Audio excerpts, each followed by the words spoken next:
আসসালামু আপনাদের মাঝে নতুন ভিডিও নিয়ে আসলাম। আজকে কথা বলবো মালিকানা ভিসা সম্বন্ধে।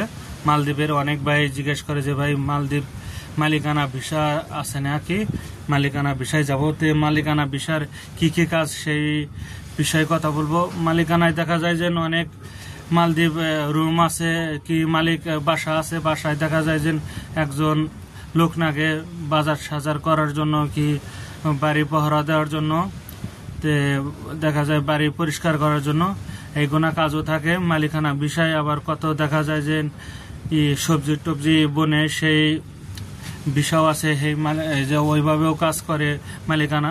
মালিকানা বলতে অনেক কাজই আছে। তো বাংলাদেশে থেকে যে ভাইরা আসতে চান মালিকানা বিষয় আসতে পারবেন। কি জন্য অনেক ভাই প্রশ্ন করে যে বাংলাদেশে থেকে যদি মালিকানা বিষয় যায় কিভাবে যাব। তো আপনারা দেখা যায় যে প্রয়োজনেরই মালদ্বীপ আত্মীয় স্বজন আছে, কি আপনারা যে মালদ্বীপ আসছে, কি আপনাদের কোনো আশেপাশে যদি মালদ্বীপ যাওয়ার লোক থাকে তাদের সাথে যোগাযোগ করবেন। যোগাযোগ করলেই দেখা যায় যে আপনাদের মালিকানা বিষয় সম্বন্ধে কথা বলে দেবে।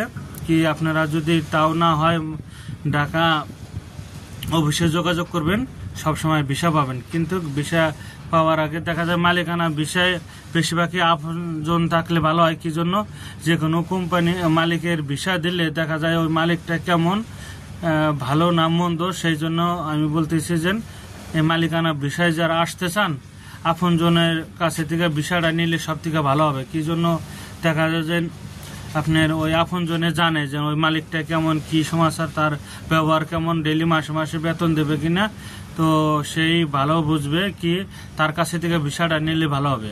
কি জন্য মালিকানা ভিসা যদি আপনি নেন অফিসে যায়, অফিসে কিন্তু ভিসা বেচা দেওয়ার কথা, কি লোক পাঠান দেওয়ার কথা, তো সে জানবে না কি ভালো না মন্দ, কি আপনারে বেতন টাকা নেবে আপনাকে পাঠিয়ে দিবে। তো সেই জন্য আমি বলতেছি যে যদি মালিকানা ভিসায় আসতে চান সব থেকে বেটার হবে আপনারা আপনজনের কাছে থেকে যদি ভিসাটা নেন ভালো হবে। কি জন্য আপনার আপনজন জানে যে ওই মালিকটা কেমন হবে, কি মালিক ভালো না মন্দ, মাসে মাসে স্যালারি দেবে কিনা, কাজে কষ্ট দেবে না, কি ব্যবহার ভালো। সেই জন্য আমি বলি যে আপনি মালিকানা ভিসায় যদি আসেন আপনার আপনজনের কাছে থেকে ভিসা নিয়ে আসবেন, তো ভালো হবে। আবার এক কাজ বললাম, মালিকানা আরো কিছু কাজ আছে। দেখা যায় সবজি চাষ করে, দেখা যায় তরমুজ বনে, আবার দেখা যায় ক্ষীরা বনে, আবার মিষ্টি কুমড়া বনে। তো এইগুলা কাজও কল মালিকানা বিষয় অনেক আছে। তো আপনারা যে ভাইরা দেখা যায় যে আসতে চান যে আমি বাংলাদেশে সবজি টবজি বুনছি, কি আমি সবজি সম্বন্ধে ধারণা আছে আমার, আপনারা আসতে পারেন।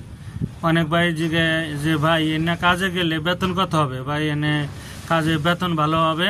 দেখা যায় যে আপনি যদি মালিকানা রুমের কাজে আসেন বাড়ির, তো দেখা যায় $350 হবে। $350 দেখা যায় আপনার 4 দিন শুক্রবারে ওভার টাইম দিয়ে, আর এবার মনে করেন 2 ঘন্টা 3 ঘন্টা ওভার টাইম, কি এবার বকশিস আছে, বাজার টাজার করে, কি 20টা 50টা বাঁচলে ওরা নেবে না কখনো। তো সেই জন্য বলি যে রুমের কাজেও যদি আসেন আপনারা বেতন ভালো পাবেন। দেখা যায় যে $350 হলে, আর আপনি যদি $200 আসে, কি $100, তো $450-500 হলে দেখা যায় বাংলাদেশের বা 50-60 হাজার টাকা যায়। তো আশা করি যে আপনারা বাসা বাড়ির বেতনের কাজের কথা বললাম। আর অনেক ভাই আছে যে কৃষিকাজের কথা বলে, কৃষিকাজে যদি আসতে পারবেন, আসলে দেখা যায় যে করবেন, কৃষিকাজে আসলেও বেতন 6,000 টাকা ধরবে, $350। তো আপনারা আসতে পারেন, তো আসবেন। আশা করি যদি চ্যানেলটা ভালো লাগে লাইক শেয়ার কমেন্ট করে দিবেন। তো ভালো থাকবেন, আল্লাহ হাফেজ।